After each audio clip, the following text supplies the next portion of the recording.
नमस्कार, nation TV Bharat में आपका स्वागत है। आज मैं कुछ खास मुद्दे लेकर आपको बनाया हूँ। यह मुद्दा आपका सिंदरी विधानसभा का है, जो कि सिंदरी विधानसभा एक ऐसा विधानसभा है जो कि शायद धनबाद जिला में इससे बड़ा विधानसभा कोई होगा। यह विधानसभा हमारे ख्याल से लगता है कि 30 से 35 किलोमीटर के दायरे में है और यहाँ पर मुख्य लड़ाई जो चुनाव में होने जा रही है वो भाजपा की है और भाकपा माले के बीच। ये दोनों का बीच में चुनाव बहुत ही दिलचस्प हो गया है। पहला तो ये कि भाजपा जो उम्मीदवार हैं वो अभी लगातार अपना जनसंपर्क कर रहे हैं। वहीं भाकपा माले के जो उम्मीदवार हैं चंद्रदेव महतो उर्फ बाबू महतो, इन्होंने परिवर्तन पत्र अपना निकाला।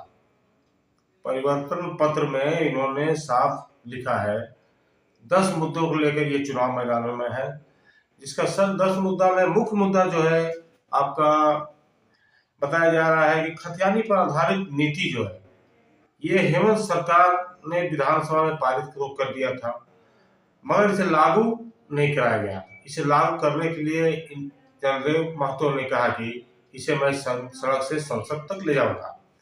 वहीं इन्होंने और कई मुद्दे सामने लाए हैं और सिंदरी विधानसभा क्षेत्र में पेयजल की समस्या और शिक्षा की समस्या, वाटर ट्रीटमेंट प्लांट नहीं है और वाटर ट्रीटमेंट प्लांट अगर नहीं होती है तो लोगों को बहुत ज़्यादा दिक्कत हो रही है। और साथ ही बरवा अड्डा जो है ये सिंदरी विधानसभा से लगभग 25 किलोमीटर 30 किलोमीटर दायरे पर है। इनका मांग करना है कि बरवा अड्डा को सिर्फ प्रखंड बनाया जाए। प्रखंड मांग की मांग हमारी बहुत पुरानी रही है और ये मांग लगभग पूरी होते होते अभी तक लटकी हुई है। और साथ ही बरवाडा में डिग्री कॉलेज भी नहीं है, डिग्री कॉलेज भी हमको बनाना है। इन्हीं सब मुद्दों कई मुद्दे इन पास में है। सबसे बड़ा मुद्दा है प्रखंड कार्यालय की लाल फीताशाही, कमीशन खोरी, ये पूरी चरम पर है। इसे अगर मैं जीतता हूँ तो इसका मुख्य मुद्दा रहेगा कि इसे दूर करना है। साथ ही स्थानीय नीति यानी स्थानीय बेरोजगारों को रोजगार देना है और बहुत सी कंपनियां यहाँ पे जैसे सिंदरी में बहुत सी कंपनियां काम कर रही है, उसमें स्थानीय लोगों को रोजगार करें। साथ ही प्रधान खंडा रेलवे स्टेशन यानी ट्रेनों का कई ठहराव नहीं हो रही है, उसे भी ठहराव की सुविधा प्रदान करेंगे। साथ ही यहाँ पे यात्रा करने वाले जो बहुत से यात्री आते हैं उसकी भी यात्री सुविधाओं से वे वंचित है, उसे भी मुहैया कराया जाएगा। साथ ही इन्होंने सबसे बड़का ये बात किया इसलिए में अस्पताल की दुरुस्तता ठीक नहीं है। यहाँ 100 बेड के नए अस्पताल की स्थापना करने के लिए इन्होंने घोषणा किया है और अगर ये जीतते हैं तो वो ऐसे ऐसे घोषणे बहुत से हैं, शिक्षा का है, ये है, बहुत समस्या का थी तो ने यह भी कहा है कि गोविंदपुर में सरकारी आईटीआई और बलियापुर में नर्सिंग कॉलेज की स्थापना हम करेंगे। इसके साथ ही उन्होंने अपने मैनिफेस्टो में यह भी दर्शाया कि महिलाओं की सुरक्षा के और उनके विकास के लिए मार्क्सवादी महिला मोर्चा की लंबी लड़ाई थी। अगर हम लोगों को सरकार बात नहीं मानी तो महिला थाना की स्थापना कराएंगे और उस पर प्रखंड कार्यालय की लाभ के स्तर पर यहाँ पे कार्य किया जाएगा। साथ ही कई मुद्दे इन्होंने लेकर के चला है और साथ ही ये जो अब चंद्रदेव महतो जो भाकपा माले के प्रत्याशी हैं, इन्होंने भी अपना जी तोड़ मेहनत करते हुए साथ ही कहा है कि सिंदरी एक ऐसा शहर है जो कि आज विलुप्त होते जा रहा है।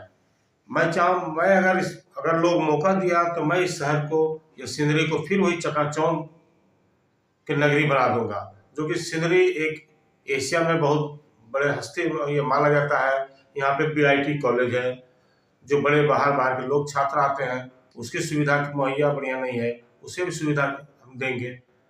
आदि मांगों को लेकर के चुनाव मैदान में हैं और लगातार जनसंपर्क कर लोगों से अपने पक्ष में मतदान कर रहे हैं। और जहाँ तक चरणदेव महतो का कारण की बात है तो ये हमेशा समाज से जुड़े हुए हैं और एक साधारण व्यक्ति भी है और ये कई बार अपने स्तर से कई आंदोलन भी किए जो कि स्थानीय लोगों को इसका लाभ मिला है। अब आने वाले चुनाव में 20 तारीख को देखा जाएगा कि क्या इसे इनका जो उपहार है ये लोग लौटाते हैं या नहीं। इस संबंध में चंद्रदेव महतो ने रोजगार से संबंधित अपने मैनिफेस्टो में बताया कि सिंदरी विधानसभा एक ऐसा विधानसभा है जिसके अंतर्गत 4 रेलवे स्टेशन और नेशनल हाईवे के अलावा सिंदरी हर जैसे कारखाना के साथ साथ हजारों बड़े छोटे इंडस्ट्रीज हैं। फिर भी यहाँ से युवा बेरोजगार है और बाहर जाने के लिए ये मजबूर है। इसे रोकना बहुत ही आवश्यक है और रोजगार के लिए बाहर जाते हैं तो इनके साथ कोई न कोई घटना घटती है। इसलिए हम चाहेंगे कि आने वाले अगर हमें समय देंगे तो मैं इन्हें या स्थानीय लोगों को यहीं पे हम युवा को नौकरी देने का प्रयास करेंगे। साथ ही प्राइवेट उपक्रम चतुर्थ व चतुर्थीय वर्ग की नौकरी 300% स्थानीय रोजगार उपलब्ध कराए जाएंगे। करने के लिए इसे हम निश्चित रूप से सुनिश्चित करेंगे। इन्होंने कहा है कि आज ये जो क्षेत्र है ये हमारा विनोद बिहारी महतो, AK राय और इन लोगों का ये झारखंड है और यहाँ के युवा बेरोजगार इधर उधर भटक रहे हैं। पर्यावरण सिंदरी ही नहीं पूरे झारखंड के लिए बेहद अहम मुद्दा रखता है। पर्यावरण भी जो है यहाँ पे खराब हो रहा है, कल कारखाने तो लग गए हैं मगर उसे पर्यावरण से नहीं बचाया जा रहा है। और सबसे बड़ा मुद्दा है कि पर्यावरण के बचाव के लिए न ही कंपनी कोई प्रयास कर रही है और न ही अभी तक कोई जनप्रतिनिधि इसके बाद आवाज उठाया है। आने वाले दिन में मैं इसे सुनिश्चित रूप से पर्यावरण से मुक्त कराऊंगा और अच्छे सुविधा उपलब्ध कराएंगे। ये मैनिफेस्टो लेकर के बाबूदा चुनाव मैदान में है। अब देखना है आने वाले दिनों में बाबूदा के क्या रोल